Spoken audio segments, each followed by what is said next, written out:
Ang kaligtasan at kalusugan ng ating alagang pusa ay nakasalalay hindi lamang sa dami ng pagkain na ibinibigay natin, kundi sa kalidad at uri nito. Maraming pagkain ang tila okay lang sa paningin ng tao, ngunit sa katawan ng pusa ay maaaring magdulot ng tahimik ngunit seryosong panganib. Dahil iba ang kanilang digestive system, may mga sangkap na hindi nila kayang iproseso at maaaring magresulta sa pagkalason, organ damage, o pangmatagalang sakit. Magandang araw po sa ating lahat at welcome po muli sa ating YouTube channel. Narito ang mas pinalawak at mas kumpletong listahan ng mga pagkaing dapat iwasan para sa iyong alagang pusa. Una ay ang tsokolate. Ang tsokolate ay naglalaman ng theobromine at caffeine na mabagal matanggal sa katawan ng pusa. Kaya naiipon ito at nagiging lason. Kapag nakapasok sa kanilang sistema, maaari itong magdulot ng hyperactivity, hirap sa paghinga, abnormal na tibok ng puso at panginginig ng kalamnan. Sa mas malalang kaso, maaari itong magresulta sa seizure at kamatayan. Lalong mapanganib ang dark chocolate dahil mas mataas ang konsentrasyon ng nakakalason na sangkap. Pangalawa, ang sibuyas, bawang at iba pang kauri nito katulad ng leeks at chives ay may compounds na sumisira sa red blood cells ng pusa.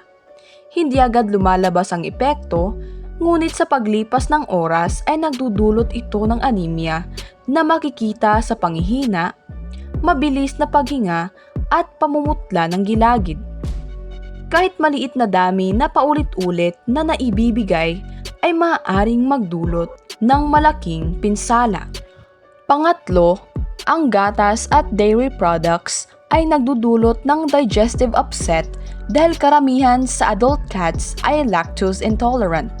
Kapag hindi natunaw ang lactose, nagiging sanhi ito ng pagtatae, kabag at pananakit ng tiyan.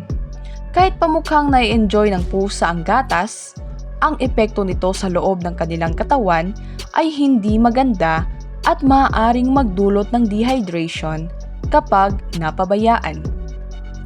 Pang-apat, ang hilaw na isda at karne ay maaaring may dalang bakterya at parasites na nagdudulot ng impeksyon. Bukod dito, ang enzyme na matatagpuan sa ilang hilaw na isda ay sumisira sa thiamine na mahalaga sa normal na function ng utak at nerves ng pusa. Ang kakulangan sa thiamine ay maaaring magdulot ng neurological symptoms katulad ng pagkawala ng koordinasyon at pangingisay. Panglima, ang ubas at pasas ay maaaring magdulot ng biglaang kidney failure sa pusa kahit sa maliit na dami. Ang epekto nito ay mabilis at mapanganib, kadalasang nagsisimula sa pagsusuka at panghihina hanggang sa tuluyang panghina ng kidney function. Dahil hindi pa ganap na nauunawaan kung bakit ito nakakalason, mas mainam na tuluyang iwasan ito. Pang-anim, ang mga buto ng manok o isda. Ang mga ito ay maaaring magdulot ng choking o internal injuries. Dahil madaling mabasag ang mga butong ito, maaari itong maging matutulis at makasugat sa lalamunan, tiyan o bituka ng pusa. Ito ay isang pisikal na panganib na maaaring humantong sa emergency situation. Ang alak o anumang may alcohol ay lubhang mapanganib din kahit sa napakaliit na dami. Ang katawan ng pusa ay hindi kayang i-handle ang alcohol, kaya maaari itong magdulot ng pagsusuka, disorientation, hirap sa paghinga at pagbaba ng body temperature. Sa matinding kaso, maaari itong magdulot ng coma o kamatayan.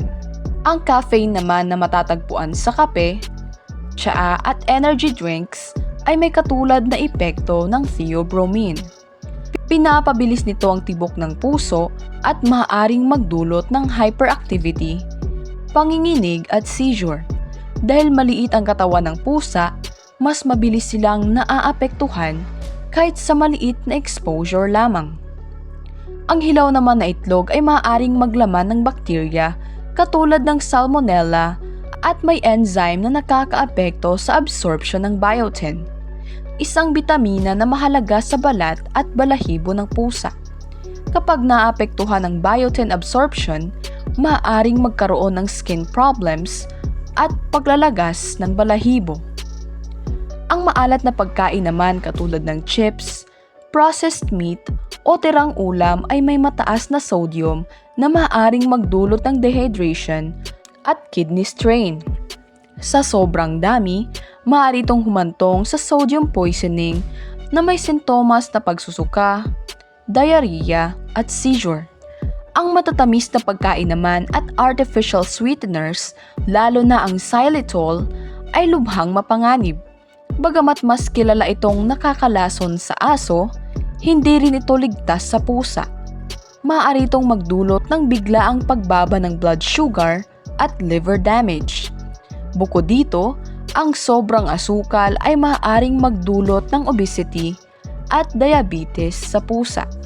At panghuli, ang hilaw na masa ng tinapay o ang tinatawag na dough ay maaaring lumaki sa loob ng tiyan ng pusa dahil sa fermentation.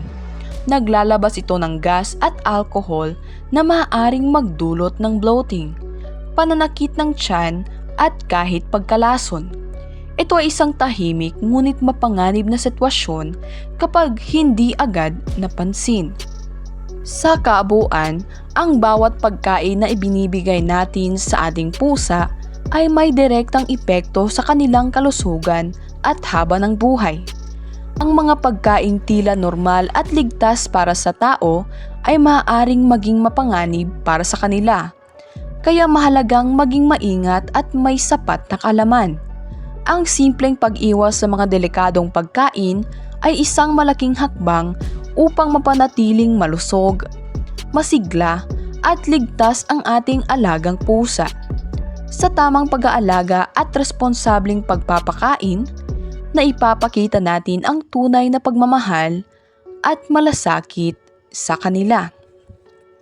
Maraming salamat po sa inyong panonood at sana po ay mayroon tayong natutunan sa video ito. Good luck and God bless po sa ating lahat.